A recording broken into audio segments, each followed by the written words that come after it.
श्रद्धागण, निर्णायक मंडल एवं मेरे प्यारे साथियों, आप सभी को हमारा प्यार भरा नमस्कार। मेरा नाम प्रिया है और मेरी साथी का नाम यशिका है। हम दोनों छठी कक्षा की छात्रा हैं। हमारा विवाद का विषय है लैंगिक समानता। लैंगिक समानता, मैं इसके पक्ष पर बोलूंगी और मेरी साथी यशिका इसके विपक्ष पर बोलेगी।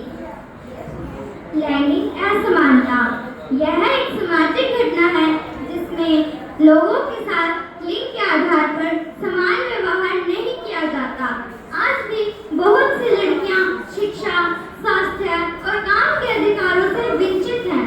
गांव में लड़कियों को स्कूल से पहले घर के कामों में लगाया जाता है और कामकाजी महिलाओं को पुरुषों की तुलना में कम वेतन मिलता है। इतना ही नहीं, महिलाओं को तो घर और काम दोनों का ही बोझ उठाना पड़ता है। क्या यही है समानता? आज भी कई जगह लड़कों को तरजीह दी जाती है।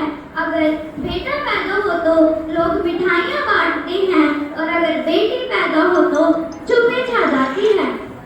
जब तक सोच नहीं बदलेगी तब तक लैंगिक समानता केवल कागजों पर ही रहेगी। लिंग समानता, लिंग समानता एक महत्वपूर्ण मुद्दा है जो हमारे समाज को यह समझाता है कि लड़का और लड़की एक समान है। मैं प्रिया इस मत के पक्ष पर बोल रही हूँ कि हमारे समाज में लिंग समानता धीरे धीरे स्थापित हो रही है। लड़कियां हर क्षेत्र में आगे बढ़ रही हैं, खेल, विज्ञान, शिक्षा, यहाँ तक कि राजनीति में भी। कल्पना चावला, पीवी सिंधु और निर्मला सीतारमण जैसी महिलाएं हमारे लिए प्रेरणा है। सरकार भी बेटी बचाओ बेटी पढ़ाओ, सुकन्या समृद्धि योजना जैसे कार्यक्रम चला रही है। प्रिया, मैं तुम्हारी बात से सहमत हूँ कि बदलाव हो रहा है, पर वे समान रूप से हर समाज में नहीं पहुँचे हैं। जो महिलाएं आगे बढ़ी हैं, उपवाद है, नियम नहीं।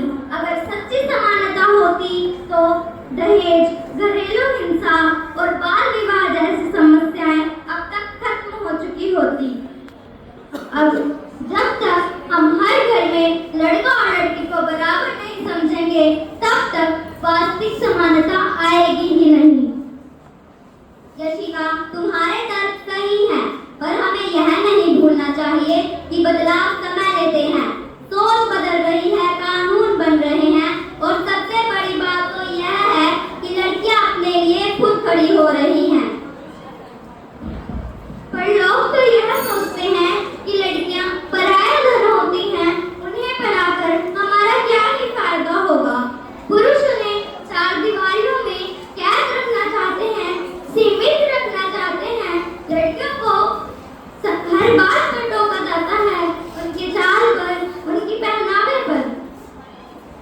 नहीं यशिका, यह कहना गलत होगा कि लड़कियां पराया धन होती हैं, क्योंकि आज के युग में लड़कियों को सभी माँ बाप पढ़ाते लिखाते हैं, उन्हें आगे बढ़ने की आज़ादी देते हैं। और यह कहना गलत होगा कि पुरुष उन्हें चार दीवारियों में ही सीमित रखना चाहते हैं, क्योंकि आज के समय में पुरुष उन्हें बाहर व्यवसाय शुरू करने के लिए उत्साहित करते हैं। हाँ, लेकिन अभी भी पूरी तरीके से लैंगिक समानता मौजूद नहीं है। अगर कोई लड़का घर में खाना बनाता है तो उसे यह कहा जाता है तू मर्द है, तुझे ये सब शोभा नहीं देता। तो अगर कोई लड़की बाहर जाती है नौकरी के लिए तो वो ससुराल वालों के दबाव से कई महिलाएं अभी भी बाहर जाने से डरती हैं। नहीं यशिका, ऐसा नहीं है, क्योंकि जितने भी रेस्टोरेंट हैं वो ज्यादातर लड़के ही चलाते हैं। तो आप कैसे कह सकती हो कि पुरुष खाना नहीं बना सकता? और लड़कियां टीचर्स हैं, और आप कल्पना चावला को ही देख लीजिए, वो चांद पे गई, तो कौन कहेगा कि लड़कियां बाहर नहीं जा सकती, उन्हें बाहर व्यवसाय करने का मौका नहीं मिलता। यह बात दिखाती है कि लैंगिक समानता का रास्ता लंबा है, लेकिन आशा और प्रयास जारी है। जागरूकता और शिक्षा है इसका